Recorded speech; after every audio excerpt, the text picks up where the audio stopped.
એકવાર એક શેઠજી પોતાના મેનેજર પર નાની અમથી વાતમાં અકળાઈ જાય છે. ગુસ્સામાં એને ગમે તેમ કહી નાખે છે. હવે આ મેનેજર શેઠજીને કોઈ જવાબ તો આપી ના શકે, એટલે એને કેબિનની બહાર નીકળીને જે એમ્પ્લોય સામે પહેલો મળ્યો એની પર પોતાનો ગુસ્સો ઉતારી દીધો.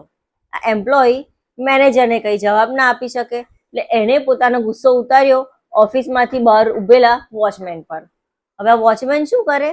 વોચમેન ઘેર જઈને એની પત્ની પર અકળાયો કે તું ઘરમાં ધ્યાન નથી રાખતી, બાળકોનું ધ્યાન નથી રાખતી, વગેરે વગેરે. હવે પત્ની ગુસ્સે થઈ. એ ગુસ્સો કોની પર ઉતારે? એને ગુસ્સે ઉતાર્યો પોતાના બાળક પર, જે ટીવી જોતો હતો. એટલે આ બાળકને 2-4 થપ્પડ મારી દીધા કે તું ટીવી જોયા કરે છે, ભણવા નથી બેસતો, વગેરે વગેરે. હવે આ બાળક બિચારો થનગનાટ કરતો કરતો ઘરની બહાર નીકળી ગયો અને એને એક પથ્થર માર્યો સામે બેસી રહેલા એક કૂતરા પર. આ કૂતરાને થયું કે હું તો બેઠો છું, મેં તો કંઈ કર્યું નથી, તો મને પથ્થર કેમ પડ્યો? એ દોડ્યો. દોડતા દોડતા એને રસ્તે જતા એક માણસને બચકું ભરી લીધું. હવે આ રસ્તે જતો માણસ કોણ તમને ખબર પડી?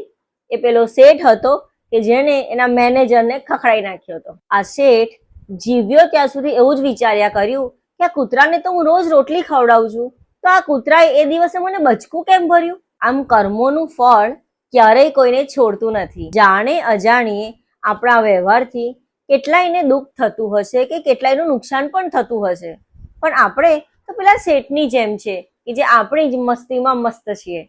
પણ ભગવાન બધાનો હિસાબ રાખે છે. કરેલા કર્મોનું ફળ તો અક્કર ચક્કરમાંથી પણ ભોગવવું જ પડે છે.